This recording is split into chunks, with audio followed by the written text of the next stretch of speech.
Hozir juda ko'p, mana 10 ta ayolni bitta chaqiribda, misol uchun shuni jinsi shu pastel haqida savol bersangiz, sizlarda qanaqa desak, 1 2 3 deydi. 1 2 3 degan balki sizlar tushunmaysizlar. Ayollarda shunaqa 1 2 3 degan 1 2 3 birpasda tugaydi. 1 2 3 deganda tugaydi, faqat yuvinib kelganim qoladi xolos deydi.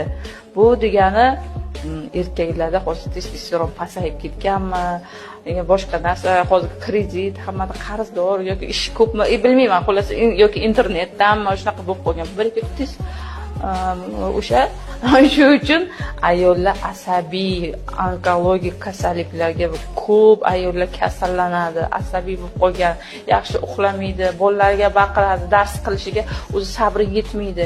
Chunki bu bir marta emas, bir oy emas, 2 oy emas, u necha yillab orgazm nimaligini bilmaydigan ayollar bor tajrida.